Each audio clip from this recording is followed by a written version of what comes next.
বন্ধুরা, Sukhen official YouTube চ্যানেলে প্রত্যেককে ওয়েলকাম। তো আশা করি আপনারা প্রত্যেকে ভালো আছেন। আর একটাই কথা বলবো, যারা আমার চ্যানেলে নতুন তারা আমার চ্যানেলটাকে সাবস্ক্রাইব করে পাশে থাকুন। রথযাত্রার উপলক্ষে এই ফুলগুলো কিছুটা নিচ্ছি আমি। দুটো তিনটে নিলেই হবে। আর এই দেখো আমাদের গাছের, এই যে আমাদের পুরো বাড়ির সামনে, ওই একদিন হয়তো ভিডিওতে আমি দেখিয়েছিলাম। দেখো এই ফুলগুলো কত বড় বড় হয়। তোমরা যে জিনিসটার জন্য এতক্ষণ ওয়েট করছিলে, আশা করি থাম্বনেল দেখে তোমরা বুঝতে পেরে গেছো। আর আমি তোমাদেরকে কি দেখাবো, তার জন্য কিছু কথা তোমাদেরকে বলে নিতে হবে। আজকে আমার মায়ের কিছু সিক্রেট জিনিস তোমাদেরকে দেখাবো।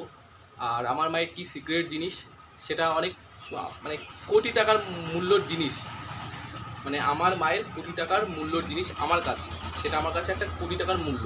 কোটি টাকার বলার ওপর কয়েক কোটি টাকার সমান। মানে আমার মা যখন আর বলছি না মুখে কিছু, তো তোমাদেরকে দেখাই, দেখার পরে মানে দেখতে দেখতে কথা হয়ে যায়। তো চলো আমরা দেখে নিই। যার জিনিসগুলো দেখাবো আগে তার সাথে তোমাদেরকে পরিচয় করিয়ে নিই। এই যে ইনি হলো আমার মা, যারা এর আগে দেখেছো তারা জানো। এই যে এটি হলো আমার মা। তো পুরোটাই আমি দেখাচ্ছি মাকে, তারপর আস্তে আস্তে আমি তোমাদেরকে সব কথা বলছি। দেখো এটা হলো মায়ের ফটোটাকে, মানে তখন ধরো টাকা পয়সার একটু শর্ট ছিল, তো যেভাবে পেরেছি। এই যে এটা কিন্তু অনেক বড়, জানো তো, এটা অনেক বড়, অনেক বড় এটা। তো এভাবে আমি বাঁধিয়ে রেখেছি মায়ের ফটোটাকে সেই সময়। 2018 সালের কথা বলছি। তো একটা জিনিস দেখো, তোমাদেরকে বলি, আমি মায়ের কিছু জিনিস দেখাবো, তার আগে কিছু কথা তোমাদেরকে শেয়ার করি। অনেকেরও যদি আমার মায়েদের এরকম সমস্যা থেকে থাকে, তো আগে থেকে তারা অ্যালার্ট হয়ে যাবে। তো মায়ের না এই যে যে বেস্ট দেখছো, এই বেস্টটা, এই বগুলের তলে একটা বীজ মতো ছিল। তো সেই বীজটা আস্তে আস্তে বড় হয়ে, সেটা ক্যান্সার ছিল, সেই বীজটা বড় হয়ে আস্তে এরকম টিউমার ধারণ করে। দেখো এই হাতটা এরকম বেঁকিয়ে আছে উঁচুতে। তো সেই অপারেশনটা প্রাইভেট নার্সিংহোম থেকে করানো হয়, টিউমার কেটে। ঠিক তার 1 মাস পরে দেখা যায়, মানে অপারেশন হওয়ার পরে, প্রথম অপারেশন হওয়ার পরে টিউমারটা দেখা যায় বগুলের তলে একটা বীজ মতো আবার হয়েছে। হওয়ার পরে বীজ থেকে না আস্তে আস্তে 3 মাসও টাইম নেয়নি, সেই টিউমারটা আবার বড় হতে শুরু করলো। তো যেহেতু ক্যান্সার ছিল, মায়ের হাই থাইরয়েড ছিল, সেই কারণে অপারেশনটা করতে পারছিল না ডাক্তাররা। আর ওই থাইরয়েডের কারণে থাইরয়েডও কমছিল না, আর আস্তে আস্তে টিউমারটা অনেক বড় হয়ে গেছিলো। দেখো পুরো শিলনোড়ার মতন এরকম বড় হয়ে গেছিলো। আর এই বেসটা পুরো কালো হয়ে গেছিলো। এই বেসটা আগে ভালো ছিল, তারপরে এটাতেও ধরে যায়, আর ডাইরেক্ট তারপর লাংসে অ্যাটাক করে না ক্যান্সারটা, মানে পুরো ফুল বডি হয়ে গেছিলো। তো তখনও দেখো মানুষটার মুখে কি হাসি। আর এরকমই কিন্তু পরিষ্কার ছিল আমার মা। আমার মা বাড়ি ছিল কল্যাণী, উনি ঘোষেদের মেয়ে ছিল, আর আমরা হলো নম। তো যারা পুরনো তারা প্রত্যেকে জানে এই ব্যাপারটা। তো উনি এরকমই পরিষ্কার ছিল আমার মা। দেখো আজকে এই ফটোতে পুরো ক্লিয়ার। আমার মায়ের আমার মতো এরকম সব সময় এরকম হাসি খুশি থাকতেন উনি।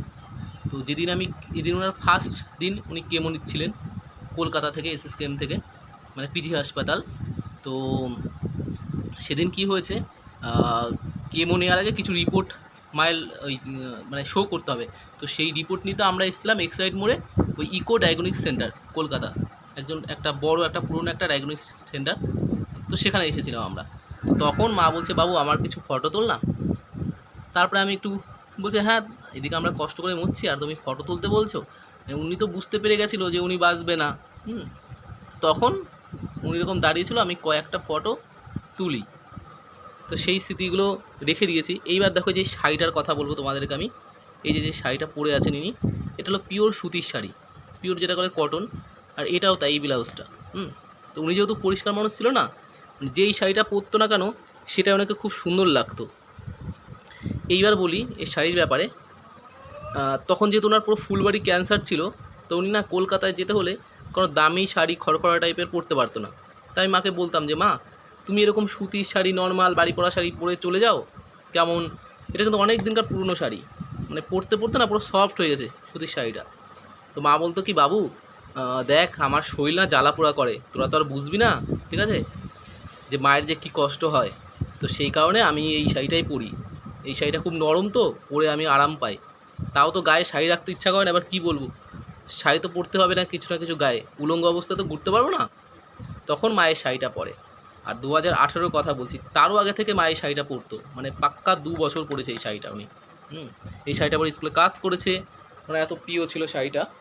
অনেক শাড়ি ছিল, তার মধ্যে এই শাড়িটা উনি সবসময় পরতেন। এইবার দেখাচ্ছি তোমাদেরকে আমি। এই দেখো, দেখেছো? সেই শাড়ি, সেম শাড়ি, মানে এটা আমার মা পরে থাকতো। তো দেখেছো শাড়িটা আমি কত সুন্দর যত্ন সহকারে রেখে দিয়েছি ধুয়ে। তাও এখানে কিছু একটা হয়তো কালো মতো দেখো কিছু একটা ভরেছে, এবার পরে দেখি ওটা ধুয়ে ফেলতে হবে।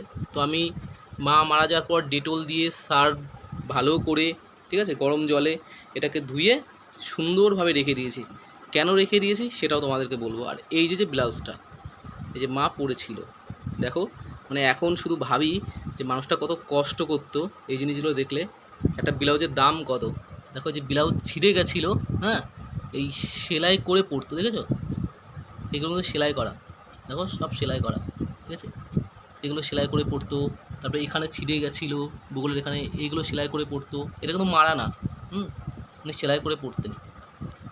মানে এটা কুঁচকে গেছে, জানো তো, আমি আয়রন করে রেখেছিলাম। এবারে দিদি এসে জিনিসপত্রগুলো বের করে তো মাঝে মাঝে, আবার যেরম সেরমভাবে রেখে দেয়, তো এই কুঁচকে মুচকে যায়।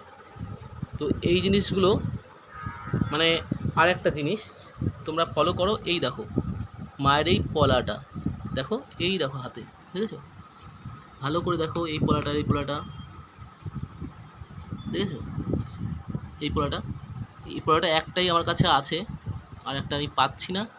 যাই হোক, তো এতগুলো জিনিস আমি যত্ন সহকারে রেখে দিয়েছি। এবার আমার যখন খুব কষ্ট হয় না, মানে এই যে শাড়িটা, শাড়িটা মানে জড়িয়ে ধরে যখন শুয়ে থাকে না, যে মায়ের যে গায়ের একটা বলে না যে কি বলবো খুশবু, ঠিক আছে, আমার মনে হয় এই শাড়িটা আমি আজও পাই। যখন মায়ের কথা খুব মনে পড়ে, কষ্ট হয়, তখন আমি এই শাড়িটাকে জড়িয়ে ধরে শুয়ে থাকি, মানে এতটা মিস করি। তো আর একটা শাড়ি আছে মায়ের, এই যে এইটা, এটা পরে উনি পুজো করতেন। তো দিদিকে বলেছিলাম দিদি নে, তো দিদি আর নেয়নি, ঠিক আছে, দিদি নেয়নি এই শাড়িটা। তো ও যেহেতু এখন বেশি শাড়ি পরে না, সবসময় চুড়িদার পরে না, তো শাড়িটা নেই বলে ভাই থাক, পরে পরবর্তীতে নিয়ে নেবো আমি। তো একটা কথা বলে রাখি, এই মায়ের ফটোটা আগে না এই ঘরে টাঙানো ছিল, মায়ের ফটো, বাবার ফটো। তো যারা আসতো তারা দেখে কি বলতো যে হলো সুখেন, মৃত মানুষের ফটো ঘরে রাখতে নেই, ওই যে তোর যে এত শরীর খারাপ হচ্ছে, তোর মা বাবার ফটো না বাবু আলমারির মধ্যে তুলে রাখ। আমি বলছি কেন? বলছে মৃত মানুষের ছবি বাইরে টাঙিয়ে রাখলে তারা নাকি বলে টানে আমাদেরকে সবসময়। তো আমি এই কথা বিশ্বাস করিনি তাদের কথা।